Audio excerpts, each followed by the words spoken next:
സുഹൃത്തുക്കളെ, എൻ്റെ ആദ്യത്തെ സിനിമാ പാട്ട്. ഇതൊരു വളരെ നൊസ്റ്റാൾജിക് ആയിട്ടുള്ളൊരു സിനിമയാണ്. അതിനകത്ത് അതിനെ പറ്റുന്ന ശബ്ദമാണ് എന്നെ തോന്നിയിട്ടാണ് എന്നെ കൊണ്ട് പാടിച്ചതെന്ന് പറഞ്ഞു. എന്തായാലും എനിക്ക് നല്ല അനുഭവമായിട്ടാണ് ഞാൻ ഈ സിനിമ കണ്ടപ്പോൾ എനിക്ക് തോന്നിയത്. എല്ലാവരും ജനസമക്ഷത്തുന്നു, ജനങ്ങളെ സ്വീകരിക്കുന്നു, പ്രതീക്ഷിക്കുന്നു. ഇതിലെ പ്രത്യേകിച്ച് ഇതുവരെ കൈകാര്യം ചെയ്യാത്തൊരു പ്രത്യേക രീതിയിലുള്ള പ്രമേയം, അതായത് ജെറിയാട്രിക് കെയർ. ഒരുപാട് പേര് അനാഥരാക്കപ്പെടുന്ന വയോധികരെ ഒന്നിച്ച് നോക്കുന്ന ഒരു സർക്കാർ സ്ഥാപനം. ആ സ്ഥാപനത്തെ അധികരിച്ചാണ് ഈ കഥ വെച്ചുരുന്ന് വരുന്നത്. അപ്പോൾ അത് എന്തുകൊണ്ടും ഒരുപാട് ആൾക്കാരുടെ മനസ്സിനെ സ്പർശിക്കും എന്നുള്ളത് എനിക്ക് ഉറപ്പാണ്. ഒരു ത്രില്ലർ എന്നൊന്നും പറയാനില്ലെങ്കിലും ഒരുപാട് ഹൃദയസ്പൃക്കായിട്ടുള്ള നിമിഷങ്ങൾ ഉള്ള ഒരു നല്ല സിനിമ എല്ലാവരുടെയും മുമ്പിൽ സമർപ്പിക്കുകയാണ്. അതിനകത്ത് ഇങ്ങനെ ഒരു ഭാഗമാകാൻ കഴിഞ്ഞാൽ എൻ്റെ സന്തോഷം ഞാൻ അറിയിച്ചു. വളരെ ചെറുപ്പം മുതൽ തന്നെ ഒരുപാട് അഭിനയമോഹം ഉള്ളിലുണ്ടായിരുന്നു. പക്ഷെ നാടകത്തിൽ അഭിനയിച്ചോ അല്ലെങ്കിൽ അഭിനയ ക്ലാസ്സുകളിൽ പോയിട്ടോ അങ്ങനെയുള്ള അനുഭവമൊന്നും എനിക്കില്ലായിരുന്നു. അതുകൊണ്ട് തന്നെ മഞ്ജിത്ത് അൺഎക്സ്പെക്റ്റഡ് ആയിട്ട് കണ്ടപ്പോഴാണ് ഈ സിനിമയുടെ ഒരു പ്രമേയം പറയുന്നത്. അതിനുശേഷം സാറ് തന്നെ ഇത് ചെയ്താൽ നന്നായിരിക്കും എന്ന് പറഞ്ഞപ്പോൾ സത്യം പറഞ്ഞു കഴിഞ്ഞാൽ എനിക്കത് വലിയൊരു അതിശയമായിട്ട് തോന്നി. അപ്പം എൻ്റെ കയ്യിൽ ഇത് നിൽക്കുമ്പോൾ ഇങ്ങനൊരു കഥാപാത്രം എന്നും എനിക്ക് വളരെ ഒരു വലിയൊരു വേവലാതി പോലെ ഉണ്ടായിരുന്നു. പക്ഷേ എന്തുകൊണ്ടോ ഞാൻ എപ്പോഴും പ്രതിസന്ധി ഘട്ടങ്ങളിൽ ദൈവത്തോട് പറയുന്നത് പോലെ തന്നെ എൻ്റെ ആഗ്രഹം സഫലീകരിക്കണം, എല്ലാ അർത്ഥത്തിലും ഈ കഥാപാത്രത്തെ എന്നിലേക്ക് ആവാഹിക്കുവാനുള്ള ശക്തി എനിക്ക് തരണം എന്ന് പറഞ്ഞു. എന്തുകൊണ്ടോ മേക്കപ്പ് കഴിഞ്ഞപ്പോൾ ഞാൻ ശരിക്കും പത്മരാജനായിട്ട് മാറുകയായിരുന്നു. ഇതിൻ്റെ വർക്കിൽ പങ്കെടുത്ത എല്ലാവർക്കും അറിയാം, ഈ 2 ഷെഡ്യൂളായിട്ടാണ് ഇത് കഴിഞ്ഞെങ്കിലും ഇതിൻ്റെ ഷൂട്ട് കഴിയും വരെ ആ പത്മരാജൻ എന്നുള്ള കഥാപാത്രം വിട്ട് ഞാൻ പോയിട്ടേ ഇല്ല. അത് ഞാൻ വലിയൊരു അനുഗ്രഹമായിട്ട് കാണുന്നു. പിന്നെ മറ്റൊരു കാര്യം പറയുകയാണെങ്കിൽ, നിങ്ങളിപ്പോൾ കേട്ട് കാണും ഈ ചിത്രത്തിലെ ഈ ഗാനം, അത് എന്തുകൊണ്ടും എന്തോ ദൈവനിശ്ചയം പോലെ ഈ സിനിമയുടെ ആത്മാവായിട്ട് മാറി ആ ഗാനം. അതൊരു വലിയൊരു ഭാഗ്യമായിട്ട് ഞാൻ കരുതുന്നു. അതിന് ഒരുപാട് നന്ദി എൻ്റെ ഹൃദയത്തിൻ്റെ ഭാഷ ഞാൻ സാറിനോട് പറയുകയാണ്. അതുപോലെ തന്നെ ഇതിൻ്റെ രചന നിർവഹിച്ച സുനിൽ ചെറുകടവ് എന്ന് പറയുന്ന അദ്ദേഹം അസിസ്റ്റന്റ് കമ്മീഷണറാണിപ്പോൾ. അദ്ദേഹത്തിനും ഞാൻ നന്ദി അറിയിക്കുന്നു. ഒപ്പം അതിനനുസരണമായിട്ടുള്ള മ്യൂസിക്കിലൂടെ വളരെ സമർത്ഥമായിട്ട് അതിനെ സമന്വയിപ്പിച്ചെടുത്ത നമ്മുടെ സിബുവിനും നന്ദി അറിയിക്കുന്നു, മറ്റ് എല്ലാ ക്രൂവിനും. അതുപോലെ തന്നെ ഞങ്ങളുടെ ക്ഷണം സ്വീകരിച്ചെത്തിയ മാധ്യമ സുഹൃത്തുക്കൾക്കും എൻ്റെ ഹൃദയത്തിൻ്റെ ഭാഷയിലുള്ള നന്ദി അറിയിക്കുന്നു. ഞങ്ങളുടെ ഈ കുഞ്ഞു പടം നിങ്ങൾ വിജയിപ്പിക്കണം പ്ലീസ്. നന്ദി, നമസ്കാരം. സിനിമ കണ്ടിരുന്നു. അപ്പം അതിൻ്റെ ഒരു അഭിപ്രായം എന്നുള്ള രീതിയിൽ 1995 ട്രിവാൻഡ്രത്ത് ജനറൽ ഹോസ്പിറ്റലിലെ ഒരു ന്യൂസ് നിങ്ങളെ മാധ്യമ സുഹൃത്തുക്കൾ തന്നെയാണ് അത് പുറത്തുവിട്ടത്. ആ പുറത്തുവിട്ടതിൻ്റെ ബേസ് ചെയ്തിട്ട് അതിൽ നിന്നിട്ടാണ് ഈ ഒരു സബ്ജക്റ്റ് ഞാൻ വർക്ക് ചെയ്തത്. എന്നോടൊപ്പം ഒരു കോഡ് റൈറ്റർ കൂടിയുണ്ട്, അനന്തു ശിവൻ. അപ്പോൾ അതിൽ നിന്നിട്ടാണ് ആ ഒരു സബ്ജക്റ്റ് പ്ലാൻ ചെയ്തത്. അത് ഒത്തിരി ഇഷ്യൂസ് ആയ ഒരു സംഭവമാണ്. കാര്യം പറഞ്ഞു കഴിഞ്ഞാൽ നമ്മൾ പ്രായമായ ആൾക്കാരെ ചികിത്സയായിട്ട് ബന്ധപ്പെട്ടിട്ട് ബന്ധുക്കളായാലും അല്ലെങ്കിൽ സുഹൃത്തുക്കളോ ആരും ആയിക്കട്ടെ അച്ഛനെയും അമ്മമാരെയും ഹോസ്പിറ്റലിലേക്ക് കൊണ്ടുപോകും.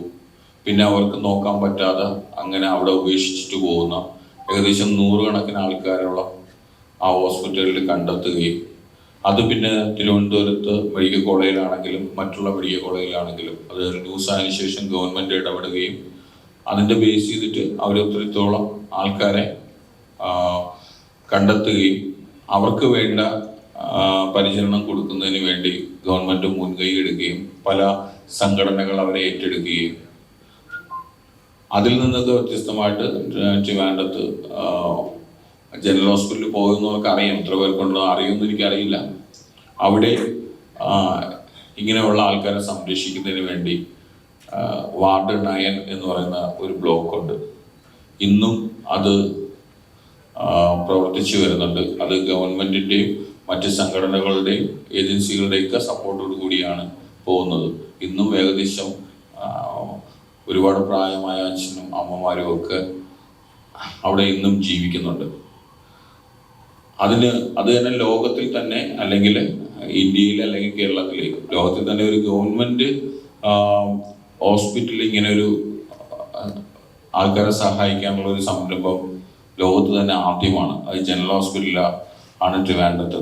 അതിനെക്കുറിച്ചിട്ടാണ് ഈ സിനിമയുടെ മെയിൻ ഒരു പ്രമേയം, കണ്ടന്റ്. ബാക്കിയൊക്കെ നിങ്ങൾ പ്രേക്ഷകരായാലും എല്ലാവരും സിനിമ കണ്ടതിന് ശേഷം അഭിപ്രായം പറയുക. പിന്നെ ഇതിൽ മെയിൻ മുഖ്യമായിട്ടുള്ളൊരു കഥാപാത്രം ചെയ്തിരിക്കുന്ന അഞ്ജലി അമീർ എൻ്റെ 2 വാക്ക് സംസാരിക്കാനായിട്ട്. ഇവിടെ എത്തിച്ചേർന്ന എല്ലാ മാധ്യമ സുഹൃത്തുക്കൾക്കും എൻ്റെ നമസ്കാരം. എൻ്റെ ക്യാരക്ടറിൻ്റെ പേര് ആഫിയ എന്നാണ്. ആഫിയ എന്ന് പറഞ്ഞ ക്യാരക്ടറാണ് ഞാൻ ഇതിൽ ചെയ്തിരിക്കുന്നത്.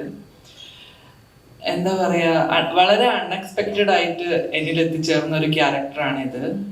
സോ എന്തായാലും കുറെ ക്വസ്റ്റ്യൻസ് നിങ്ങളുടെ ഭാഗത്തു നിന്നുണ്ടാവും. ഞാൻ ഇപ്പോൾ കൂടുതലൊന്നും സംസാരിക്കുന്നില്ല. ക്വസ്റ്റ്യൻ വരുമ്പോൾ എന്തെങ്കിലും ആൻസർ ചെയ്യാം.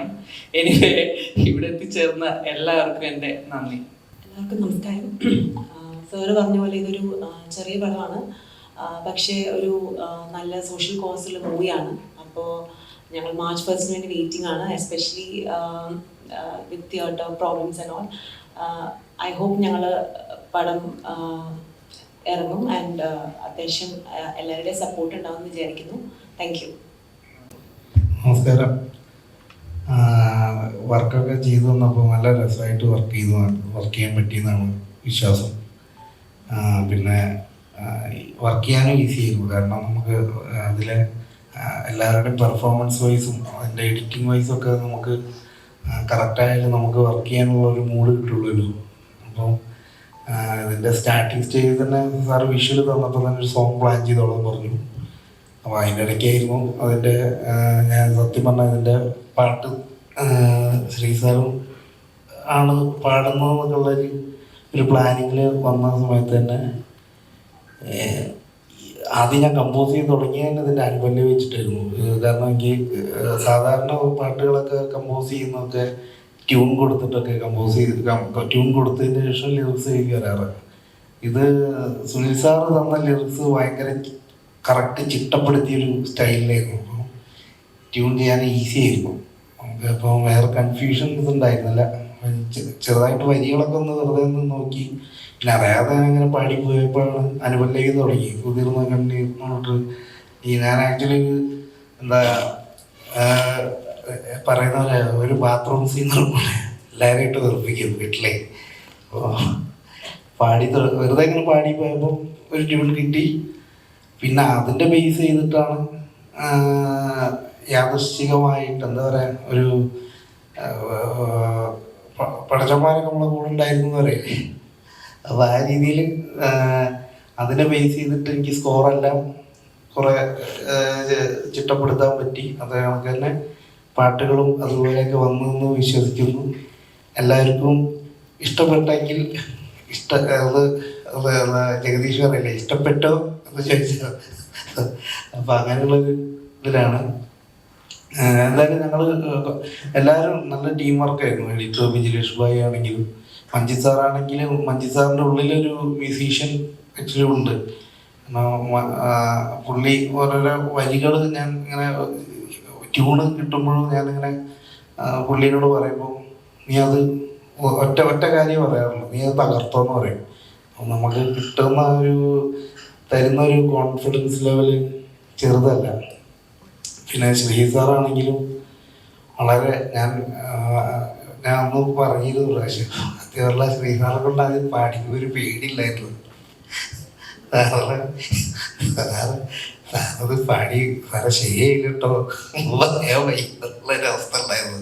പക്ഷെ എനിക്ക് നല്ല ഔട്ട്പുട്ടായിരുന്നു കേട്ടോ കിട്ടിയത്. അവിടെ പാടി തുടങ്ങിയപ്പോൾ ആള് ചില്ലറക്കാരനല്ലാതെ വിളിച്ചില്ലേ. എന്തായാലും അടിപൊളിയായിരുന്നു സാറ്. അത് കൃത്യമായി കൈകാര്യം ചെയ്തു. പിന്നെ ഞാനൊരു മുതലെടുപ്പും കൂടെ നടത്തി. പുള്ളിയെ കൊണ്ട് കുറച്ച് ഹമ്മിങ് ഒക്കെ എടുത്തിച്ചിരുന്നു. അതെല്ലാം ഞങ്ങൾ കൂട്ടിയിണക്കി ഇതിലേക്ക് ആഡ് ചെയ്തിട്ടുണ്ട്.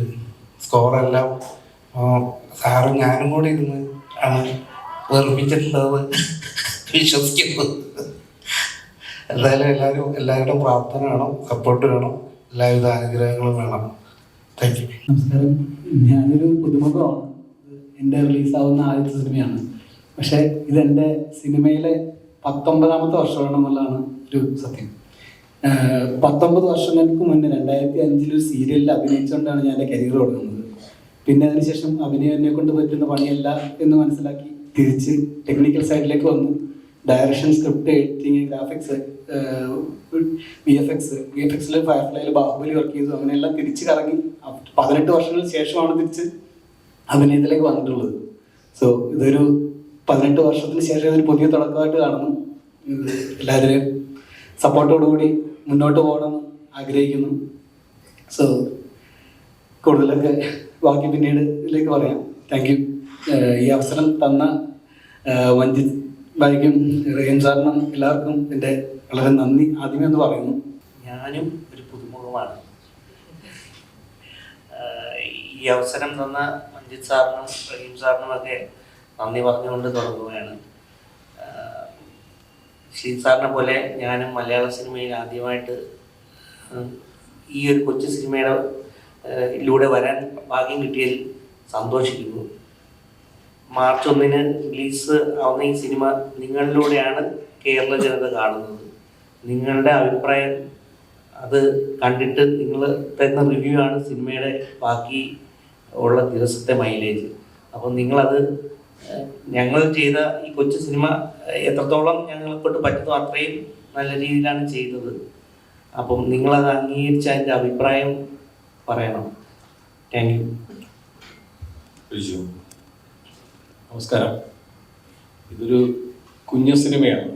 എല്ലാവരുടെയും അനുഗ്രഹം ഉണ്ടാവണം. കാരണം ഒരുപാട് നല്ല സിനിമകൾ ഇപ്പോൾ ഇറങ്ങി വിജയിച്ച് വന്നിരിക്കുന്ന ഈ കാലത്ത് ഇങ്ങനെയുള്ള സിനിമയെ വിജയിപ്പിക്കാൻ നിങ്ങൾ മാത്രമേ ഉള്ളൂ. ഞാൻ പുതുമുഖമല്ല. എൻ്റെ കുട്ടിക്കാലം മുതലേ നാടകം ആയിരുന്നു.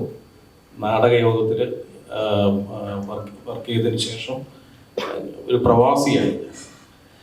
പ്രവാസ ജീവിതത്തിലും എൻ്റെ കലാപരിപാടി തുടർന്നു. മസ്കറ്റ് ആർട്സ് എന്ന് പറയുന്ന ഒരു സംഘം ഉണ്ടായി. 2014 സംഗീത നാടക അക്കാദമിയുടെ അവാർഡൊക്കെ വാങ്ങി അവിടെ നിന്ന് ഒരു സിനിമ ചെയ്യുകയുണ്ടായി. First Indo horror film Sayana എന്ന് പറയുന്ന, അതിൽ ഇന്ത്യൻ നായകൻ ഞാനായിരുന്നു. ഇപ്പം ലാസ്റ്റിൽ ചക്കപ്പഴത്തിൽ ലല്ലോളിയൻ്റെ വേഷം ചെയ്തു. അപ്പം അങ്ങനെയൊക്കെയാണ് എൻ്റെ കാര്യങ്ങൾ. ഇതിനകത്ത് ഒരു നല്ല വേഷമാണ് ചെയ്തിരിക്കുന്നത്. കണ്ട അഭിപ്രായം പറയണം. എന്തായാലും നിങ്ങൾ മാത്രമേ ഉള്ളൂ ഈ സിനിമയെ വിജയിപ്പിക്കാൻ. നിങ്ങളുടെ അനുഗ്രഹവും ആശീർവാദവും അഭിപ്രായങ്ങളും ഞങ്ങൾക്കുണ്ടാവണം. നന്ദി. ഇതൊരു വലിയ സിനിമ തന്നെയാണ്. 100% ഒരു കോൺഫിഡൻസ് ഉണ്ട്. സിനിമ കണ്ടവരെല്ലാം നല്ല അഭിപ്രായങ്ങൾ പറയുന്നുണ്ട്. കുറച്ച് പുതുമുഖങ്ങളെ അല്ലെങ്കിൽ ഒത്തിരി നല്ല കഥാപാത്രങ്ങളെ മലയാള സിനിമയ്ക്ക് എന്നാൽ സംഭാവന ചെയ്യാൻ പറ്റി എന്നുള്ളൊരു വിശ്വാസം തന്നെയാണ് എനിക്കുള്ളത്. മനോഹരമായിട്ടുള്ള ഒരു ചിത്രം നിങ്ങൾക്ക് കാണാൻ കഴിയും. എൻ്റെ ഒരു DYSP ആണ് എൻ്റെ വരി എഴുതിയത്. എൻ്റെ DYSP എന്നുള്ളതിൻ്റെ ഉപരി എൻ്റെ SI ആയിരുന്നു. ഞാൻ അതേ സർവീസിൽ കയറുമ്പോൾ ഞാൻ അദ്ദേഹത്തിൻ്റെ SP ആണ്. അതുകൊണ്ടാണ് ഞാൻ സത്യം പറഞ്ഞാൽ ഈ പാട്ട് പാടാൻ തീരുമാനിക്കുന്നത്. അതിനു മുമ്പ് സത്യം പറഞ്ഞാൽ എനിക്ക് ഞാനൊരു പിന്നണി ഗായകനാവാനുള്ള കഴിവ് എനിക്ക് കിട്ടുമെന്നൊന്നും എനിക്ക് യാതൊരു ധാരണ ഉണ്ടായിരുന്നില്ല. അപ്പം അതുകൊണ്ട് അതിന് മുമ്പ് എനിക്ക് 1-2-3 അവസരങ്ങൾ വന്നിരുന്നു സിനിമയിൽ പാടാൻ. അപ്പം അതൊക്കെ ഒരു പോലീസ് ഓഫീസറെ പാടിക്കുന്നതിൻ്റെ ഒരു കൗതുകം കൊണ്ട് വരികയാണെന്ന് കരുതിയിട്ട് ഞാനത് ഏറ്റെടുത്തിരുന്നില്ല. പോലീസുകാർ എന്നും പോലീസുകാരുടെ ദൗർബല്യമാണ്. ഈ പോലീസുകാരൻ എഴുതിയ വരികൾക്ക് ശബ്ദം കൊടുക്കണമെന്ന് പറഞ്ഞപ്പോൾ കൊടുക്കാമെന്ന് ഞാൻ ഏറ്റു. വരികൾ കണ്ടപ്പോൾ എനിക്ക് ഭയങ്കര ഇഷ്ടമായി. ഈണം ശിബു പാടി കേട്ടു, ഡയറക്ടർ പാടി കേട്ടപ്പോൾ എനിക്ക് ഞാൻ പാടണം എന്നുള്ള ആഗ്രഹമായി. പിന്നെ ഇത് പാടി ഒപ്പിക്കാൻ പറ്റുമെന്നുള്ള വെപ്രാളമായിരുന്നു. അത് റെക്കോർഡിങ്ങിന് ചെന്നപ്പോൾ ആ വെപ്രാളം മുഴുവൻ അയാളുടെ മുഖത്തുണ്ട്, ഈ മ്യൂസിക് ഡയറക്ടർ. പിന്നെ നേരത്തെ അദ്ദേഹം വളരെ മിതമായിട്ട് പറഞ്ഞെങ്കിലും 2 കടാകടിയും പോലീസ് ഉദ്യോഗസ്ഥർ വന്നിട്ട് പറയാണ് DGP പാടും. അപ്പോൾ ഇദ്ദേഹത്തിൻ്റെ ഒരു ചോയ്സ് ഇല്ല. പകൽ വന്നിരുന്ന് ഉച്ചയ്ക്ക് പാടാൻ നേരത്ത് എവിടേക്കോ ഓടി തിരിഞ്ഞ് വന്ന ശബ്ദമൊന്നും പൊങ്ങുന്നൊന്നുമില്ല. അത് ഞാൻ അയാളുടെ മുഖം കണ്ടു. ഏതോ 2 ഭീകരരൂപികളുടെ മുമ്പിൽ പെട്ടുപോയ ഒരു പാവത്താൻ്റെ ഒരു മാൻപേടയുടെ മുഖമായിരുന്നു. അപ്പോൾ അയാള് ഞാൻ പറഞ്ഞു, കുറച്ച് പാടിയാൽ ശരിയാവും, ഒന്ന് തൊണ്ട ചൂടായാൽ മതി. വളരെ റിസൈൻഡ് ആയിട്ടുള്ളൊരു മുഖമാണ് കണ്ടത്. അതിൽ നിന്ന് ഒരു പാടിക്കഴിഞ്ഞപ്പോൾ ഒരു 5-6 ടേക്ക് കഴിഞ്ഞപ്പോൾ അയാൾ എന്നോട് നാടൻ ഭാഷയിൽ, ഇപ്പം ഈ നാടൻ മനുഷ്യൻ തന്നെയാണ് ശിവു, അയാളോട് പറഞ്ഞ് ഹമ്മിങ് പാടാൻ പറഞ്ഞു. അപ്പം ഞാൻ പറഞ്ഞു ഹമ്മിങ് എങ്ങനെയാണ് വേണ്ടതെന്ന് പറഞ്ഞാൽ അതുപോലെ പാടാമെന്നാണ്. വേണ്ട സാറേ, നിങ്ങൾ ചാരികേശി പാടിയാൽ മതി എന്നാണ് എൻ്റെ അടുത്ത്. അപ്പം ചാരികേശി പാടാൻ മാത്രമുള്ള വിവരമുള്ള ഒരു പോലീസ് ഉദ്യോഗസ്ഥനാണ് മുമ്പിലിരിക്കുന്നതെന്നുള്ള ബോധ്യം, പോലീസ് ഉദ്യോഗസ്ഥനല്ല ഗായകനാണ് മുമ്പിലിരിക്കുന്നുള്ള ബോധ്യം ഈ സംഗീത സംവിധായകനുണ്ടായെന്ന് തോന്നിയതാണ് എൻ്റെ ജീവിതത്തിൽ കിട്ടിയ എൻ്റെ ഏറ്റവും വലിയ അംഗീകാരം. അന്ന് എനിക്ക് തോന്നി എൻ്റെ ഗായകനെയാണ് ഇവരെ കണ്ടത്. പക്ഷെ എന്തുകൊണ്ടാണെന്നറിയില്ല, ഇത് ഒരു മിഡാസ് ടച്ചാണ് തോന്നുന്നത് ഇദ്ദേഹത്തിൻ്റെ ശിബുവിൻ്റെ. അത് കഴിഞ്ഞ് പിന്നെ ഞാൻ എന്തൊക്കെയോ സംഗീത രംഗത്ത് ഒരുപാട് അഭ്യാസങ്ങൾ കാണിച്ചുകൊണ്ട് നടക്കണം. ഇപ്പോൾ തിരുവയ്യാറ് ത്യാഗരാജോത്സവത്തിന് പോയിട്ട് കച്ചേരി നടത്തിയിട്ടൊക്കെ വന്നു. ജീവിതത്തിൽ ചിന്തിക്കാൻ പറ്റാത്ത കാര്യങ്ങളാണ്. അപ്പോൾ എന്തോ ഒരു അനുഗ്രഹമുള്ള കലാകാരന്മാരാണ് ഇവരെല്ലാവരും എനിക്ക് മനസ്സിലായി. അപ്പോൾ ഇവര് സിനിമാക്കാരല്ല എന്നുള്ളൊരു തോന്നൽ.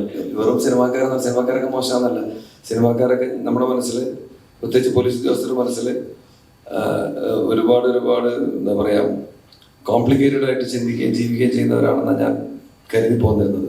അതിൽ നിന്ന് വ്യത്യസ്തരായിട്ടാണ് ഞാൻ ഇവരെയൊക്കെ കണ്ടത്. എനിക്ക് റിലേറ്റ് ചെയ്യാൻ പറ്റുന്ന സാധാരണ മനുഷ്യൻ്റെ സന്തോഷവും സങ്കടങ്ങളുള്ള ജാടകളൊന്നും ഇല്ലാത്ത, അപ്പോൾ അങ്ങനെയുള്ള ഒരു ടീമിനോട് വർക്ക് ചെയ്യാൻ പറ്റി. പാട്ട് കേട്ടപ്പോൾ എനിക്കും കൊള്ളാമെന്ന് തോന്നി, നിങ്ങൾക്ക് തോന്നി, എനിക്കും തോന്നി. അപ്പം ഇനി എന്നെ കൊണ്ടുള്ള ഉപദ്രവം തുടർന്നും ഉണ്ടാകും എന്നുള്ളൊരു കാര്യമാണ് പറയാറുള്ളത്. തോന്നിടത്തൊക്കെ ഞാൻ പോയി പാടും. അപ്പോൾ അങ്ങനെയാണ് ഈ സിനിമയ്ക്ക് പാടാനിടയായത്.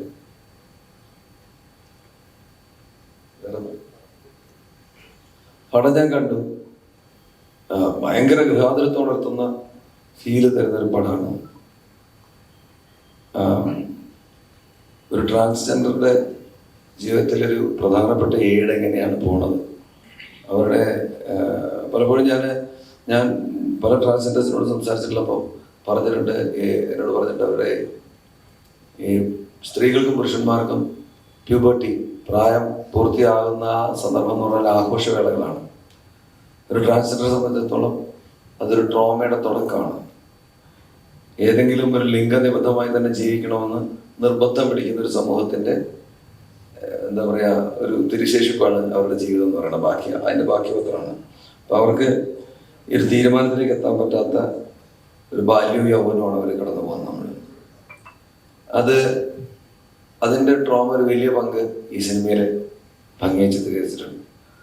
അതുപോലെ നമ്മൾ പലപ്പോഴും കേൾക്കാതെ പോകുന്ന ഒരുപാട് ശബ്ദങ്ങളാണ് വന്ധ്യവൈവതികരുടേത്.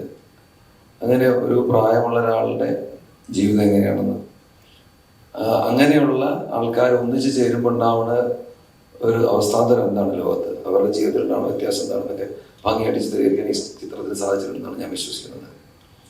അപ്പം അതൊരു തീർച്ചയായിട്ടും ഒരു നല്ല മെസ്സേജ് സമൂഹത്തിന് കൊടുക്കാൻ പറ്റുന്ന, നമ്മൾ ഈ ഒരുപാട് ശബ്ദിക്കുന്നവരുടെ സമൂഹത്തിലാണ് ജീവിക്കുന്നത്. സംസാരിക്കുന്നവർക്ക് മാത്രമേ വിലയുള്ളൂ. നിരാലംബരായിട്ട് നിശ്ചേഷ്ടരായിട്ട് എഴുന്നേറ്റടക്കാൻ പറ്റാതെ കഴിയുന്ന ആൾക്കാരുടെ ശബ്ദമാവാൻ ഈ സിനിമയ്ക്ക് സാധിക്കാൻ പറ്റിയാൽ അതാണ് ഈ സിനിമയുടെ വിജയം. അപ്പോൾ അതിനകത്ത് സിനിമയ്ക്ക് അങ്ങനെ ഒരു പ്രത്യേക വിഹ്വലത തോന്നും നമുക്ക് ആ സിനിമ കാണുന്ന സമയത്ത്. ആ വിഹ്വലതയ്ക്ക് ശബ്ദം കൊടുക്കാൻ പറ്റി എന്നുള്ളത് എനിക്ക് പാട്ട് പാടുമ്പോൾ ഒരു പാട്ട് പാടി സിനിമാ പാട്ടുകാരനായി, സിനിമയിൽ പാടിയ ഒരു പോലീസുകാരനായി എന്നൊക്കെയുള്ള ഒരു ചാരിതാർത്ഥ്യമാണ് എനിക്ക് ആദ്യം ഉണ്ടായിരുന്നത്. പക്ഷെ അത് കഴിഞ്ഞ് ഇതിൻ്റെ ടീസർ കണ്ടു, അത് കഴിഞ്ഞ് ഇതിൻ്റെ സിനിമ മുഴുവൻ കണ്ടു കഴിഞ്ഞപ്പോൾ ഈ പണ്ട് സിബു ഇവിടെ ഇതേ വേദിയിൽ നിന്ന് സംസാരിച്ചപ്പോൾ പറഞ്ഞിട്ട് ഞാൻ വലിയ ആളായി പോകുമ്പോൾ എന്നെ മറന്നുപോലേ എന്ന് പറഞ്ഞൊരു തമാശയുണ്ട്. അതുപോലെയാണ് എനിക്ക് തോന്നിയത്. ഇതെൻ്റെ ശബ്ദം തന്നെയാണോ എന്ന് എനിക്ക് സംശയം തോന്നുന്ന രീതിയിൽ അത് ആ സിനിമയെ നല്ല രീതിയിൽ പ്രതിഫലിപ്പിക്കാൻ സാധിച്ചിട്ടുണ്ട്. പിന്നെ ആ ബാക്ക്ഗ്രൗണ്ട് സ്കോർ മുഴുവൻ ഭംഗിയായിട്ടാണ് സിബു ചെയ്തിരിക്കുന്നത്. നിങ്ങളെല്ലാവരും ആ സിനിമ കാണണം, തിയേറ്ററിൽ തന്നെ പോയി കാണണം. ഈ എളിയ സംരംഭകരെ വിജയിപ്പിക്കണം. ഇതുപോലെയുള്ള സന്ദേശങ്ങൾ ഇനിയും വരാനായിട്ട്. ഞാൻ കുറച്ചു മുമ്പ് പറയായിരുന്നു, നമ്മുടെ ഈ ട്രാൻസ്ജെൻഡർ എന്താണ് എന്നുള്ളത് നമുക്ക് യഥാർത്ഥത്തിൽ അറിയില്ല. നമ്മുടെ പല സിനിമകളിലും ട്രാൻസ്ജെൻഡേഴ്സിനെ ചിത്രീകരിക്കുന്നത് അവസാനിക്കുമ്പോൾ അവർ ഏതെങ്കിലും ഒരു പുരുഷലിംഗത്തിലോ സ്ത്രീലിംഗത്തിലോ എത്തിയാൽ മാത്രമാണ് ജീവിതത്തിൻ്റെ പൂർണ്ണത വരുന്നതെന്ന് കരുതുന്ന എന്താ പറയുക പൊതുസമൂഹത്തിൻ്റെ പൊതുവിവക്ഷയുമായിട്ട് യോജിച്ചുകൊണ്ടാണ് ആ സിനിമകൾ അവസാനിക്കുന്നത്. ട്രാൻസ്ജെൻഡറിൻ്റെതായിട്ടുള്ള അസ്തിത്വമുണ്ടെന്നും അവർക്ക് അങ്ങനെ തന്നെ ജീവിക്കാനുള്ള അവകാശമുണ്ടെന്നും ഉദ്ഘോഷിക്കുന്ന ഒരു സിനിമയും കൂടിയാണിത്. അവരുടെ അസ്തിത്വത്തിനെ മാറ്റിമറിക്കാതെ, അവരുടെ ലിംഗപരമായ ഐഡന്റിറ്റി സമൂഹം നിഷ്കർഷിക്കുന്ന രീതിയിലാക്കാതെ തന്നെ അവർക്കൊരു അസ്തിത്വമുണ്ട്, അവർ സ്വത്വം സംരക്ഷിക്കപ്പെടേണ്ടതാണ് എന്നുള്ള ഒരു സന്ദേശം കൂടെ ഈ സിനിമ തരുന്നുണ്ട്.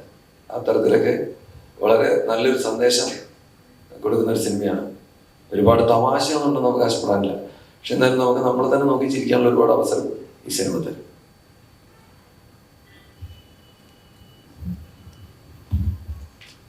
ഞാൻ സാർ നേരത്തെ പറഞ്ഞ കണക്ക് ഈ കമ്മ്യൂണിറ്റിയിലുള്ള ഒത്തിരി ആൾക്കാരെ വിളിച്ച് സംസാരിച്ചപ്പോഴത്തേക്ക് അവർ പറഞ്ഞൊരു കാര്യമുണ്ട്, സാറിൻ്റെ സപ്പോർട്ട് വളരെ വലുതായിരുന്നു. കാരണം വെച്ചാൽ പല കാര്യങ്ങളിലും സാർ നന്നായിട്ട് അതിനെക്കുറിച്ച് പഠിച്ചിട്ടുണ്ട്, നല്ല രീതിയിൽ അത് പഠിച്ചിട്ടുണ്ട്. അതുകൊണ്ടാണ് സാർ അതിനെക്കുറിച്ചിട്ട് അങ്ങനെ ഒരു കാര്യം പറഞ്ഞത്. അപ്പോൾ നമ്മൾ ഈ സിനിമയിലേക്ക് വരുമ്പോഴത്തേക്ക് നേരത്തെ അറിയാം, ദിലീപേട്ടനാണ് ആദ്യം അങ്ങനെ ഒരു കഥാപാത്രം ശാന്തപട്ട് എന്ന് പറയുന്ന സിനിമയിലൂടെ വന്നിട്ട് അതിൻ്റെ ഒരു സംഭവം നമ്മൾ കണ്ടത്. അത് കഴിഞ്ഞതിന് ശേഷം ജയസൂര്യ മേരിക്കുട്ടി എന്ന് പറയുന്ന ഒരു കഥാപാത്രം ചെയ്തിട്ടുണ്ട്. അതൊരു പ്രധാന അങ്ങനത്തെ ഒരു സിനിമയായിരുന്നു.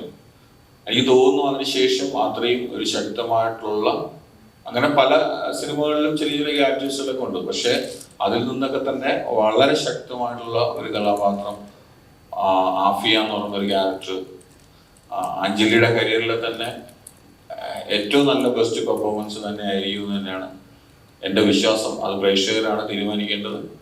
അത്രയും മനോഹരമായിട്ട് അഞ്ജലി ഈ സിനിമയിൽ ആ കഥാപാത്രം ചെയ്തിട്ടുണ്ട്. സാറേ, ഇപ്പം ഒരു ട്രാൻസ്ജെൻഡറിന്റെ കൂടെ ഒരു മൂവി വർക്ക് ചെയ്യുകയും അവരുമായിട്ട് നല്ലോണം ഇടപെടുകയും ചെയ്തിട്ടുണ്ട്. അപ്പൊ അവര് പോലീസ് സേനയിൽ നിന്നൊക്കെ ഒത്തിരി യാതനകൾ അനുഭവിച്ച കാലഘട്ടം ഉണ്ടായിരുന്നു. ഇപ്പൊ കുറവാണെങ്കിലും പക്ഷെ അവരെയും ബഹുമാനിക്കണം, അവരുടെ ഒരു സ്വത്വത്തെ ബഹുമാനിക്കണം എന്ന് സാർ പറയുമ്പോൾ നേരത്തെ അങ്ങനെ തന്നെയായിരുന്നു ചിന്തിച്ചത്? 100%. ഞാൻ ആന്റി ഹ്യൂമൻ ട്രാഫിക്കിംഗ് എൻ്റെ ചുമതലയിൽ ഞാൻ പോലീസിൽ ഒരു 10 വർഷത്തോളം ജോലി ചെയ്തതാണ്. അതിൻ്റെ ഭാഗമായിട്ട് ഞാൻ ട്രാൻസ്ജെൻഡർ ഫെസ്റ്റുകൾ ഓർഗനൈസ് ചെയ്തിട്ടുണ്ട് ട്രിവാൻഡ്രത്ത്. വളരെ നമുക്ക് ചിന്തിക്കാൻ പറ്റാത്ത രസകരമായ നല്ല കലാകാരന്മാരാണ് എല്ലാവരും, അല്ലെങ്കിൽ കലാകാരികളാണ്. ഇപ്പം നമുക്കിപ്പം ഈ ലിംഗഭേദമില്ലാതെ സംസാരിക്കാൻ ഭാഷ പോലും കൈമോശം വന്നിട്ടുള്ളൊരു കാലഘട്ടത്തിലാണ് ജീവിക്കുന്നത്. ഇവർക്ക് ഞാൻ വളരെ രസകരമായിട്ട് എനിക്കിപ്പോഴും ഓർമ്മയുണ്ട്, ഞാൻ ട്രാൻസ്ജെൻഡർ ഫെസ്റ്റ് ഓർഗനൈസ് ചെയ്തപ്പോൾ കുറേ നേരം ഞാൻ സ്റ്റേജിൽ ഇവരുടെ പരിപാടി കണ്ടു, ഇവരെ കുറിച്ച് സംസാരിച്ച് പ്രസംഗിച്ച ശേഷം ഞാൻ പറഞ്ഞു എനിക്കെന്തോ ബാത്റൂം പോകണമെന്ന് പറഞ്ഞു, ടോയ്ലറ്റ് യൂസ് ചെയ്യണം. അപ്പം ഞാൻ ചെന്നപ്പോൾ കാണുന്ന വെച്ചാൽ ഇവരെല്ലാവരും 2 ടോയ്ലറ്റിലും ഉപയോഗിക്കുന്നുണ്ട്. സ്ത്രീകളുടെയും പുരുഷന്മാരുടെ ടോയ്ലറ്റ്, അവർക്ക് ആ വ്യത്യാസമില്ലാത്തവർ, അവർക്ക് ലിംഗഭേദ, അവർ പെട്ടെന്ന് ഡാൻസിന് വേണ്ടി തയ്യാറെടുക്കുകയാണ്. അപ്പോൾ എനിക്ക് പോകണമെന്ന് പറയുമ്പോൾ അവർ 2 ഇറങ്ങി തന്നു, സാർ ഏതിൽ വേണമെങ്കിൽ പോയിക്കോന്നു. ഞാൻ പറഞ്ഞു സുഹൃത്തുക്കളെ, എനിക്ക് സ്ത്രീകളുടെ രീതിയിൽ പോയി കഴിഞ്ഞാൽ അത് വാർത്തയാവും, എനിക്ക് പോകാൻ പറ്റില്ല. പക്ഷെ ഞാൻ അപ്പോഴാണ് ഇവരുടെ ബുദ്ധിമുട്ടുകളെ കുറിച്ച് ഞാൻ ചിന്തിച്ചു തുടങ്ങിയത്. ഞാൻ അന്ന് അതിനെക്കുറിച്ച് ഒരുപാട് പഠിക്കണ്ടായി. പഠിച്ചപ്പോൾ ഒരു കാര്യം മനസ്സിലായെന്ന് വെച്ച് കഴിഞ്ഞാൽ നമ്മൾ വളരെ സിമ്പിളായിട്ട് പറയും, നമ്മുടെ ഫോംസ് ഒക്കെ ഫില്ല് ചെയ്യുമ്പോൾ മെയിൽ, ഫീമെയിൽ, ട്രാൻസ്ജെൻഡർ എന്ന് പറയുന്നത് നമ്മുടെ ധാരണ എന്താ വെച്ചാൽ മെയിൽ, ഫീമെയിൽ കഴിഞ്ഞാൽ പിന്നെ ട്രാൻസ്ജെൻഡർ എന്ന് പറഞ്ഞ ഒരു ജെൻഡറാണെന്നാണ്. അങ്ങനെയല്ല. ഒരുപാട് ഞാൻ മനസ്സിലാക്കിയത് 72 ഷെയ്ഡ്സ് ഓഫ് ട്രാൻസ്ജെൻഡേഴ്സ്. ഒരു ട്രാൻസ്ജെൻഡറുടെ ട്രോമ ആയിരിക്കില്ല അടുത്ത ട്രാൻസ്ജെൻഡറുടെ ട്രോമ. ഒരാളുടെ സമൂഹത്തിലേക്കുള്ള ബിലോങ്ങിങ്നെസ്സിനുള്ള ബുദ്ധിമുട്ടായിരിക്കില്ല വേറൊരാളുടെ. ദേ ഡോണ്ട് ബിലോങ് എന്നുള്ള ഫീലിംഗ് സമൂഹം നിരന്തരം അവർക്ക് കൊടുത്തുകൊണ്ടിരിക്കുകയാണ്. ഇവരുടെ ഈ ഫിസിക്കൽ ആയിട്ടുള്ള ബോഡി എൻസൈംസിൻ്റെയും മെന്റൽ ആയിട്ടുള്ള മാനസികമായിട്ടുള്ള വ്യതിയാനങ്ങളുടെയും വ്യത്യാസം എന്ന് പറഞ്ഞാൽ ഞാൻ മനസ്സിലാക്കി 72 തരം ഉണ്ടെന്നുള്ളതാണ്. അപ്പം ഓരോരുത്തരുടെയും പ്രോബ്ലംസ് യുണീക്ക് ആയിരിക്കും. അപ്പം ഞാൻ മുമ്പ് ഒരാളെ പരിചയപ്പെട്ടിരുന്നു. പിന്നെ നമ്മുടെ കേരള സമൂഹത്തിൻ്റെ ഒരു പ്രത്യേകത എന്ന് വെച്ചാൽ ഈ മറ്റ് സംസ്ഥാനങ്ങളിലെ സമൂഹങ്ങൾ ഇപ്പൊ കേരളത്തിൽ ഇപ്പം താങ്കൾ പറഞ്ഞു ഇപ്പൊ അടുത്ത കാലത്തായിട്ട് ആക്സെപ്റ്റൻസ് കൂടുതലായിട്ടുണ്ടെന്ന്. ശരിയാണ്. പക്ഷെ ഇതിന് വളരെ മുമ്പ് വരെ തൊട്ടടുത്ത കാലം വരെ തീർത്തും ആക്സെപ്റ്റൻസ് ഇല്ല. ഇപ്പോഴും ഉള്ളുകൊണ്ട് ആക്സെപ്റ്റൻസ് ഉണ്ടോ എന്ന് ചോദിച്ചാൽ ഇല്ല എന്ന് തന്നെ പറയേണ്ടി വരും ഒരു പരിധി വരെ. അപ്പോ ഈ ഞാനൊരു വ്യക്തിയെ പരിചയപ്പെട്ടതെന്ന് വെച്ചാൽ കോയമ്പത്തൂരിൽ ഒരു വ്യക്തിയെ വിളിച്ചു. ഞാനിപ്പോ ഇന്ന് അഞ്ജലിയൊക്കെ ആയിട്ട് സംസാരിക്കുകയായിരുന്നു. അദ്ദേഹം ഒരു പ്രത്യേക പേരിൽ അറിയപ്പെടുന്ന ഇപ്പൊ സ്ത്രീയായിട്ട് ജീവിക്കുകയാണ് അദ്ദേഹം. പക്ഷെ അദ്ദേഹം ജനിച്ചത് പുരുഷനായിട്ടാണ്. അദ്ദേഹത്തിന്റെ പ്രശ്നം എന്ന് വെച്ചാൽ കേരളത്തിലെ ഒരു നഗരത്തില് അദ്ദേഹത്തിന് 4 സഹോദരങ്ങളുണ്ട്. 4 സഹോദരങ്ങളും ഈ വ്യക്തിയെ കാണുമ്പോൾ ഓടിച്ചിട്ട് അടിക്കുകയാണ്. ഇതിന്റെ കാരണം എന്താണെന്ന് വെച്ച് കഴിഞ്ഞാൽ സുജിത്ത് എന്നുള്ള പേരിൽ ജനിച്ച ഈ വ്യക്തി ഇപ്പം ആ സുജിത്ത് ഇല്ല ലോകത്ത്. ഈ അച്ഛനെഴുതി വെച്ച ബില്ല് പ്രൊബേറ്റ് ചെയ്യണമെങ്കിൽ സർക്കാർ ഉദ്യോഗസ്ഥന് മുമ്പിൽ സുജിത്ത് വരണം. ഈ സുജിത്തിനെയാണ് ചോദിക്കുന്നത് അദ്ദേഹം. സുജിത്ത് എന്നുള്ള അസ്തിത്വം ഇല്ല ഇപ്പം. ഈ പുതിയ അസ്തിത്വത്തിലുള്ള ഈ സ്ത്രീയെ ഈ വിൽപത്രത്തിൽ എഴുതി കാണുന്നില്ല. ഈ ബില്ല് പ്രൊബേറ്റ് ചെയ്യാനോ ആ വിൽപത്ര പ്രകാരമുള്ള എന്തെങ്കിലും ഒരു സൗകര്യം അനുഭവിക്കാനോ ഈ 5 സഹോദരങ്ങൾക്ക് സാധിക്കുന്നില്ല. അപ്പം ഈ വ്യക്തിക്ക് നമ്മുടെ സമൂഹത്തിൽ ഒരു അസ്തിത്വം ഇല്ല. അസ്തിത്വം ഇല്ലാത്തൊരു വ്യക്തിക്ക് മാത്രമേ ഇതിന്റെ വിഷമം എന്താണെന്ന് മനസ്സിലാവും. നമുക്ക് ഈ അസ്തിത്വം എന്ന് പറഞ്ഞാൽ നമ്മളെ സംബന്ധിച്ചോളം ഇപ്പം നമ്മളിപ്പോൾ പോലീസ് പിടിക്കുന്നു, നമ്മളോട് ചോദിക്കുന്നു നിങ്ങളുടെ ലൈസൻസ് എവിടെ?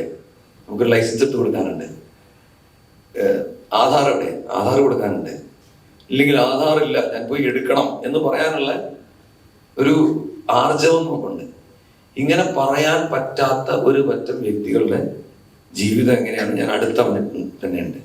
ആ സാഹചര്യത്തിലാണ് എനിക്ക് അഞ്ജലിയെ പരിചയപ്പെടാനും ഈ സിനിമയായിട്ട് വർക്ക് ചെയ്യാനൊക്കെ പറ്റിയത്. അപ്പൊ അഞ്ജലി ഞാൻ കൂടുതൽ അറിഞ്ഞുകൊണ്ടേയിരിക്കുകയാണ്. ഓരോ ദിവസം കഴിയുന്നതും I'm getting to know her more. അപ്പൊ അത് ഞാനിപ്പം മനസ്സിലാക്കി വെച്ചതിനേക്കാളും കൂടുതൽ ഒരുപാട് കാര്യങ്ങൾ ഇവരെ കുറിച്ച് ഇനി അറിയാനുണ്ടാവും. അറിയുന്നതനുസരിച്ച് ഈ എംപത്തൈസ് ചെയ്യുന്ന രീതിയിൽ ആൾക്കാർ മാറേണ്ടത് അത്യാവശ്യമാണ്. അപ്പൊ അങ്ങനെ മാറുന്നതനുസരിച്ചിട്ട് പോലീസ് സേനയിൽ നിന്നല്ല, എല്ലായിടത്തും നിയമങ്ങളില്ല.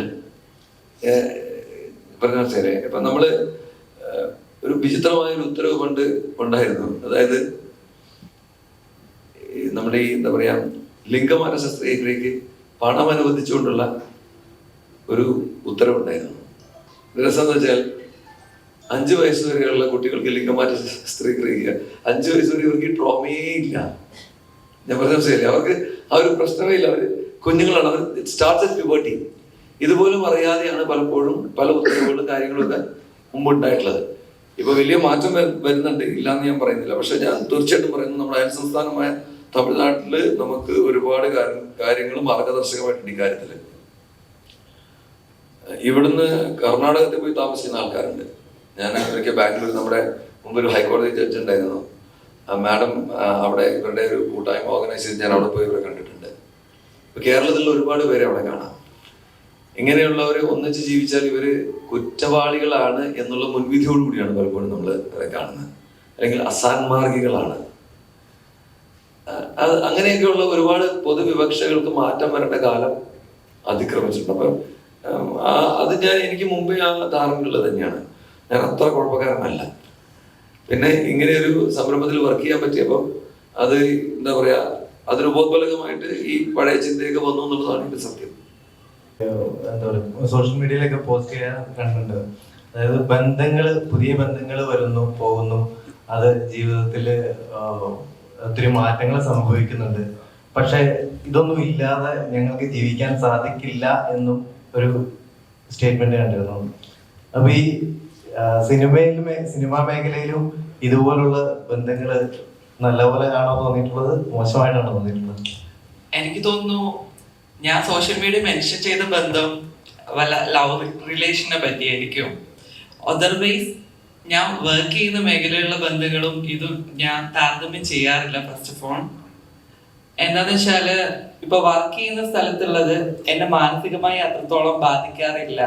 അവിടെ ഉണ്ടാവുന്ന അവഗണനയോ അല്ലെങ്കിൽ അവിടെ ഉണ്ടാവുന്ന ബന്ധങ്ങളെ ബ്രേക്കപ്പോ എനിക്ക് അത്രത്തോളം ബാധിക്കാറില്ല. അതർവൈസ് എൻ്റെ പേഴ്സണൽ ലൈഫിൽ വരുന്ന ഇങ്ങനത്തെ ഫീലിങ്സിനെ കുറിച്ചായിരിക്കും ഞാൻ അത് മെൻഷൻ ചെയ്തത്. സോ അതെന്നെ ബാധിക്കാറുണ്ട്. ഈ സിനിമയുടെ എക്സ്പീരിയൻസ് എന്ന് പറയാമോ? ഈ സിനിമ ഞാൻ പറഞ്ഞ പോലെ എൻ്റെ ക്യാരക്ടറിന്റെ പേര് ആഫിയ എന്നാണ്. എന്നെ പോലെ തന്നെ ഒരു പാവക്കുട്ടിയാണ്. സോ വളരെ നല്ലൊരു എക്സ്പീരിയൻസ് ആയിരുന്നു എനിക്ക് ഈ മൂവി. എസ്പെഷ്യലി എനിക്ക് ഈ ഒരു ക്യാരക്ടറിന് ഓപ്പർച്യൂണിറ്റി തന്ന ഞങ്ങളുടെ ഡയറക്ടറോട് ഫസ്റ്റ് ഓഫ് ഓൾ ഞാൻ താങ്ക്സ് പറയാണ്.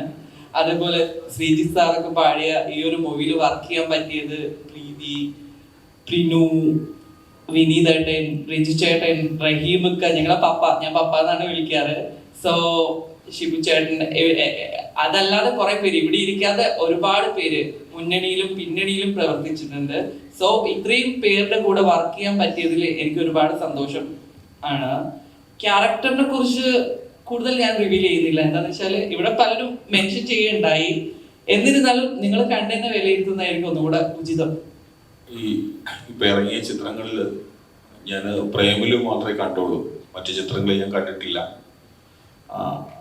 വളരെയധികം സന്തോഷമുണ്ട്. കാരണം എന്ന് വെച്ച് കഴിഞ്ഞാൽ മലയാള സിനിമ തിരിച്ചു വരുന്നു എന്നുള്ളതിൽ തന്നെ വളരെയധികം ഒരു സന്തോഷമായിട്ടുള്ളൊരു കാര്യമാണ്.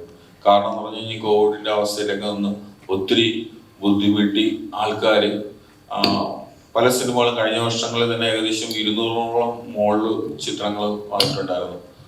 അത് എത്ര എണ്ണം വിജയിച്ചു എന്നുള്ളത് നമുക്ക് തന്നെ അറിയാവുന്ന കാര്യമാണ്. വിജയിച്ചതിനെക്കാട്ടി 10 മടങ്ങ് പരാജയ ചിത്രങ്ങളാണ്, നഷ്ടപ്പെട്ട ചിത്രങ്ങളാണ്.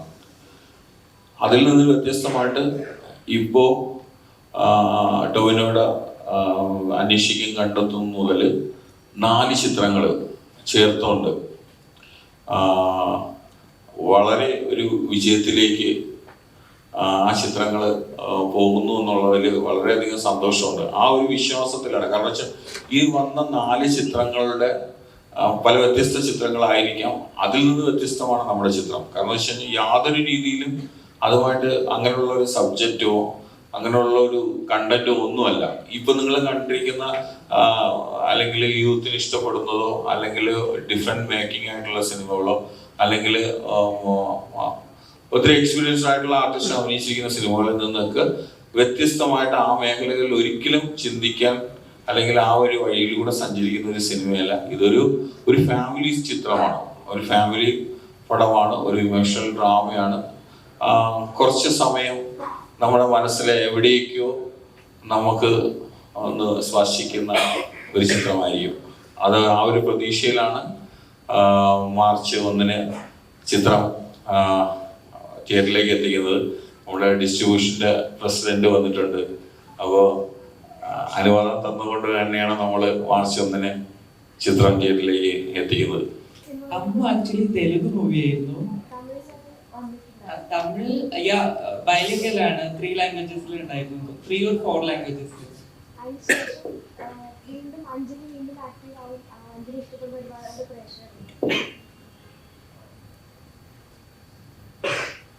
ഒരുപാട് പ്രേക്ഷകരുണ്ട് അഞ്ജലിയുടെ ബാക്ക് ടു സിനിമകൾ കാണാൻ വേണ്ടി വെയിറ്റ് ചെയ്യുന്നവർ. അപ്പം ഇടയ്ക്ക് ഗ്യാപ്പ് വരുന്നുണ്ട്. അപ്പം എന്തുകൊണ്ടായിരിക്കും നല്ല കഥാപാത്രത്തിന് വെയിറ്റ് ചെയ്യുന്നതാണ്, അത് മനഃപൂർവ്വം അങ്ങനെ ഒരു ബ്രേക്ക് എടുക്കുന്നതാണ്? എനിക്ക് തോന്നുന്നു ഞാൻ പേരമ്പിന് ശേഷമാണ് 14ാം അധ്യായം, സുവർണ പുരുഷൻ, സൂചിയും നൂലും, കാതൽ കഥ 4 മൂവി ചെയ്തിരുന്നു. സോ OTT-ലും അല്ലാതെയും ഒക്കെ റിലീസ് ആയിട്ടുണ്ട്. അതിനുശേഷം ഞാൻ ശരത്തും ഞാനും ചെയ്തതായിരുന്നു ബെർണാഡ്. ഇപ്പൊ റിലീസിന് വേണ്ടി വെയിറ്റ് ചെയ്യാണ്. ഞാൻ വർക്ക് ചെയ്യുന്നുണ്ട്. പിന്നെ ഇയാളിപ്പോ പറഞ്ഞ പോലെ അമ്മൊക്കെ കണ്ടവര് വിരളമാണ്, ബിക്കോസ് കേരളത്തില്, ബിക്കോസ് അത് തെലുങ്ക് മൂവി ആയിരുന്നു. പിന്നെ ഇപ്പൊ സുയൽ ദ വെട്രിക്സ് എന്ന് പറഞ്ഞതിന്റെ സെക്കൻഡ് സീസണിൽ ഞാനൊരു ലീഡ് ക്യാരക്ടർ ചെയ്തിട്ടുണ്ട്. പിന്നെ TS സുരേഷ് ബാബു സാറിന്റെ DNA എന്ന് പറഞ്ഞ മൂവി ഇപ്പൊ ചെയ്തിട്ടുണ്ട്. സോ വർക്ക് ചെയ്യുന്നുണ്ട്. ബട്ട് എനിക്ക് തോന്നുന്നു ഒന്നുകൂടെ എന്താ പറയാ, അതർ ലാംഗ്വേജസിൽ കോൺസെൻട്രേറ്റ് ചെയ്ത് ചെയ്തുകൊണ്ടായിരിക്കും കേരളത്തിൽ അറിയാതെ പോയെന്ന് തോന്നുന്നു. സോ ഇപ്പോഴാണ് കുറച്ചും കൂടെ മലയാളം ചെയ്യണം എന്നുള്ളത് തോന്നിയത്. പിന്നെ ക്യാരക്ടർ സെലക്ഷൻ ഞാൻ നോക്കുന്നുണ്ട്. സത്യത്തില് ടിപ്പിക്കലായിട്ട് ഒരേപോലെയുള്ള ക്യാരക്ടേഴ്സ് വേണ്ട എന്നുള്ള ഒരു ആറ്റിറ്റ്യൂഡ് കീപ്പ് ചെയ്യുന്നത് ഒരുപാട് ഇങ്ങനെ ചെയ്യാൻ പറ്റിയില്ലെന്ന് തോന്നി.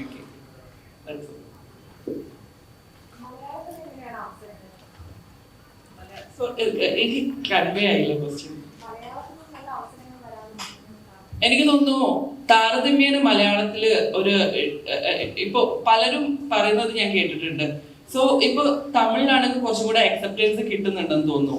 എന്താന്ന് വെച്ചാൽ ഇപ്പൊ അടുത്ത വീട്ടിലൊരാളായിട്ടോ അല്ലെങ്കിൽ ഒരു ടീച്ചറായിട്ടോ ഇല്ലെങ്കിൽ ഓഫീസിൽ വർക്ക് ചെയ്യുന്ന ഒരു കോ വർക്കറായിട്ടോ ഒക്കെ ഒരു ട്രാൻസ് പേഴ്സണെ ആഡ് ചെയ്യുന്നുണ്ട് ഇപ്പൊ പല ലാംഗ്വേജിലും. മലയാളത്തിൽ എനിക്ക് തോന്നുന്നു അങ്ങനെയുള്ള ഓപ്പർച്യൂണിറ്റീസ് കുറവുണ്ട് എന്ന്.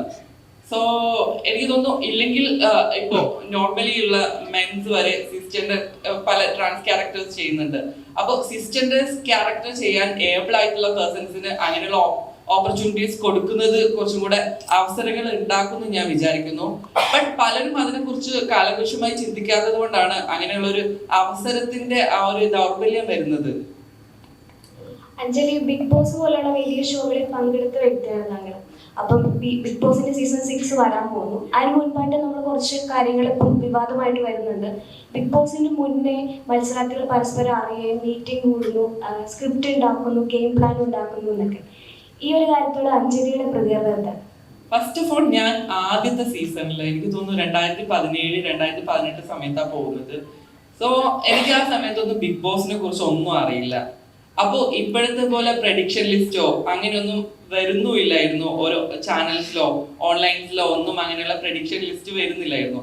എനിക്ക് തോന്നുന്നു ഇപ്പൊ ഒന്നുകൂടെ എന്താ പറയാ, ആരാ പാർട്ടിസിപ്പേറ്റ് ചെയ്യണമെന്നുള്ള മനസ്സിലാക്കാനുള്ള ഓപ്പർച്യൂണിറ്റീസ് കുറെ കൂടി ഉണ്ട്. സോ സ്ക്രിപ്റ്റ് എന്തായാലും പ്ലാൻ ചെയ്യാൻ പറ്റില്ല. നമ്മൾ എങ്ങനെയാണോ അതേപോലെ ബിഹേവ് ചെയ്യാനേ പറ്റും അവിടെ. പിന്നെ എനിക്ക് അവിടെ ഫീൽ ചെയ്ത കാര്യം എന്താന്ന് വെച്ചാല്, അവര് ഇപ്പൊ ഒരു പേഴ്സണിന് ഒരു 5-6 പേര് പുറമെ നിന്ന് സ്ക്രിപ്റ്റ് ചെയ്യുമ്പോൾ നമ്മൾ മൈൻഡ് വെച്ചിട്ട് വർക്ക്ഔട്ട് ചെയ്യാൻ വേണ്ടിയിട്ട് അടുത്ത ഗെയിം അല്ലെങ്കിൽ വേറെ എന്തെങ്കിലും ചിലപ്പോൾ നമ്മൾ മൈൻഡിൽ ചിന്തിച്ചിരിക്കുന്ന കാര്യം വരെ ഒബ്സർവ് ചെയ്യാൻ വേണ്ടിയിട്ടുള്ള ഒരു ടീം പുറത്തുണ്ട്. സോ അങ്ങനെ വരുന്ന ഗെയിംസിലൂടെയാണ് പല ക്ലാഷസും വരുന്നത്. അതുകൊണ്ട് പുറമെ നിന്ന് കാണുന്നവർക്ക് സ്ക്രിപ്റ്റിംഗ് ആണെന്ന് തോന്നുന്നതാണ്. പക്ഷെ അവര് റിയൽ ലൈഫ് തന്നെയാണ് അവിടെ കാണിച്ചുകൊണ്ടിരിക്കുന്നത്.